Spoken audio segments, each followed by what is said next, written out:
الصلاۃ والسلام علی سید الانبیاء والمرسلین اما بعد فاعوذ باللہ من الشیطان الرجیم بسم اللہ الرحمن الرحیم النبی اولی بالمؤمنین من انفسہم۔ مشکل تھے راستے آسان ہو گئے،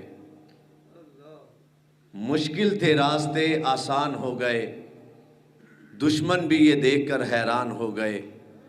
میرے نبی نے جو رکھا زمین پہ قدم، پتھر بھی کلمہ پڑھ کے مسلمان ہو گئے۔ محترم سامعین و حضرات، الحمدللہ العزیز، رب کائنات نے ہمیں وہ منہج عطا فرمایا ہے جس کی صدائیں سال دو سال پہلے نہیں، 100-200 سال پہلے نہیں، جس کی صدائیں 1400 سال پہلے سنی جا سکتی ہیں، جس پہ فخر کرنے والے امام احمد بن حنبل رحمہ اللہ تھے، جس منہج پہ فخر کرنے والے امام ابو حنیفہ رحمہ اللہ تھے، جس منہج پہ فخر کرنے والے امام مالک رحمہ اللہ تھے، وہ امام مالک جو جوتا پہن کے بھی مدینے کے بازاروں میں نہیں چلا کرتے تھے۔ وہ کہتے تھے ان سنگریزوں میں شاید کوئی ایسا سنگریزہ ہو جس نے میرے نبی کی تلیوں کو چھوا ہو، تو میرا جوتا بھی اس پہ نہیں آئے گا۔ وہ ننگے پاؤں چلا کرتے تھے، اور وہ کہتے تھے کہ جب پیارے نبی کی بات آ جائے تو میری بات کو اٹھا کے دیوار پہ پٹخ دو، ذلیل کر دو، میرے نبی کی بات کے مقابلے میں میری بات کا مقام ہی کیا ہے۔ ہمارا وہ منہج ہے، اور یہ سچا منہج۔ افسوس کی بات ہے کہ شاید ہم نے جو اپنی ماؤں کی گودوں میں کلمہ پڑھا ہے، لا الہ الا اللہ، وہیں تلک ہم نے اسے محدود کر کے رکھ دیا ہے۔ ہمارے اسلاف اپنے آپ کو کٹوا دیتے تھے اس منہج کی خاطر۔ وہ امام مالک، جب ان کو کہا گیا کہ جبری طلاق اس کو تسلیم کرو، انہوں نے انکار کر دیا کہ میرے نبی نے نہیں مانا تو میں کیسے مانوں گا، جبری طلاق نہیں مانوں گا۔ گدھے پہ بٹھایا گیا، مدینے کا چکر لگایا گیا، ایک بازار میں کھڑے ہوئے، کہا ٹھہر جاؤ، مجھے اہل حدیثوں کی صدا بلند کر لینے دو۔ صدا کیا تھی؟ من عرفنی فقد عرفنی، من عرفنی فقد عرفنی۔ جس نے مجھے پہچان لیا ہے نا تو وہ تو جانتا ہے میں مالک بن انس ہوں۔ من لم یعرفنی، جو مجھے نہیں جانتا وہ جان لے انا مالک بن انس، میں مالک بن انس ہوں۔ جسے لوگ بڑا امام کہتے ہیں، میں مالک بن انس ہوں۔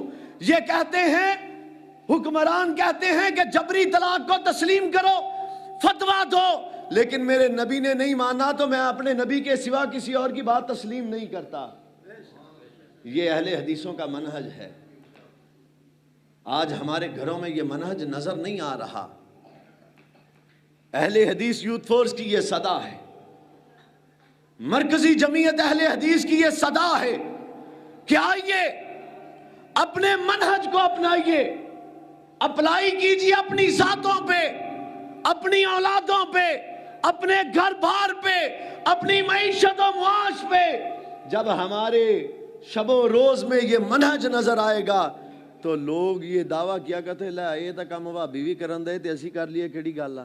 وہ یہ بات کہا کرتے تھے کہ یہ بھی کرتے ہیں، گویا وہ تسلیم بھی کرتے کہ عمل کے اعتبار سے سب سے بہترین دنیا میں اگر کوئی ہے تو اہل حدیث ہے۔ لیکن آج افسوس کی بات ہے، سود بھی کھائے تو اہل حدیث، جوا بھی کھیلے تو اہل حدیث، نماز بھی ترک کر دے تو اہل حدیث، اور زبان سے گالی بھی دے تو اہل حدیث، اپنے بچوں کو ہر وہ کام کروائے، اپنی عورتوں کو بناؤ سنگار سے بازاروں میں لے کر کے آئے، اہل حدیث۔ نواب صدیق الحسن خان سے ان کے شاگرد نے سوال کیا کہ دیوس کسے کہتے ہیں؟ وہ کہتے ابھی نہیں، صبح جب گھر سے نکلوں گا نا اپنی بیوی کے ہمراہ تب پوچھنا نواب تھے، نواب حدیث کے استاد بھی تھے. شاگرد نے سوال کیا، کہتے ٹھیک ہے جی صبح پوچھیں گے، شاید استاد جی نے کوئی گل کرنی ہوئے. صبح آئے، آج سانو کوئی کہہ دے نا اوے تو تا فلانا بے عملہ کہ تیری ایسی دی تیسی. نواب صاحب صبح گھر سے نکلے اپنی بیوی کے ساتھ. شاگرد نے سوال کیا، استاد محترم دیوس کسے کہتے ہیں؟ کہا بیٹا مجھے کہتے ہیں، مجھے دیوس کہتے ہیں. جو اپنی بیوی کو پردہ نہیں کروا سکتا، اس سے بڑا دیوس اور کون ہوگا؟ شاگرد بھی زاروں کی تار روئی جا رہا ہے اور بیوی بھی زاروں کی تار روئی جا رہی ہے. اور کبھی اس کے بعد سورج کی کرنوں نے بھی اس چہرے کو نہیں دیکھا. جب دل میں بات اترتی ہے. یہ اہل حدیث تھے اور ہم بھی اہل حدیث ہیں.